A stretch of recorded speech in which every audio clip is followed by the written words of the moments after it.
নওগাঁর মান্দায় শীতের সঙ্গে বেড়েছে খেজুরের রসের কদর। গ্রামীণ পথ ও সবুজে ঘেরা মাঠে সারিবদ্ধভাবে দাঁড়িয়ে থাকা খেজুরের গাছগুলো এখন গাছিদের দখলে। মহসিন রেজার পাঠানো ভিডিও চিত্রে বিস্তারিত থাকছে প্রতিবেদনে।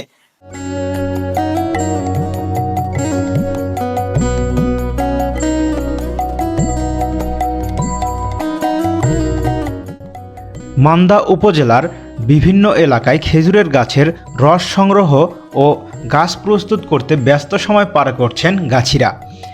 এখন মাঠে ময়দানে রাস্তায় খেজুরের গাছে দেখা মিলছে গাছিরা খেজুরের গাছকে সুন্দর করে পরিষ্কার করে গাছের বুক চিরে রস বের করে। গ্রাম বাংলার ঘরে ঘরে শীতের সকালে নাস্তাতে রসের সঙ্গে মুড়ি খাওয়ার প্রচলন রয়েছে দীর্ঘদিনের।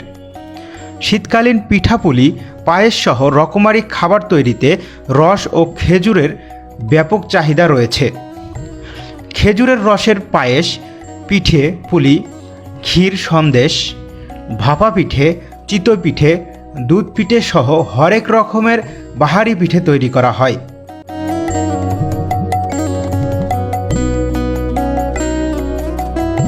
আকার ভেদে প্রতিটি গাছ থেকে 12 ঘন্টায় 7 থেকে 10 লিটার খেজুরের রস সংগ্রহ করা হয়। বর্তমানে মান্দা উপজেলার বিভিন্ন মোড়ে ভ্রাম্যমাণ দোকানগুলোতে শীতের মৌসুমে পিঠার সঙ্গে সঙ্গে সকালে ও বিকেলে বিক্রি হচ্ছে খেজুরের রস। স্বাদ নিচ্ছে বিভিন্ন শ্রেণীর মানুষ। এক গ্লাস রস সর্বোচ্চ 10 থেকে 15 টাকায় বিক্রি হয়।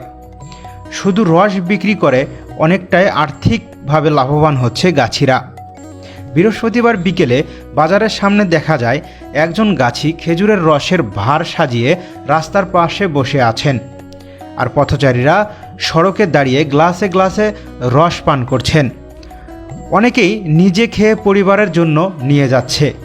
গাছির রস খেতে দাঁড়িয়ে পড়া মামুনুর রশিদ বলেন, শীতে খেজুরের রস কার না ভালো লাগে। শীত আসলেই রস খেতে মন চায়। ছোটবেলা থেকেই খেজুরের রস খাওয়া আমার অভ্যাস। খেজুরের রসের স্বাদই আলাদা, যেটা অন্য কোনো রসে নেই।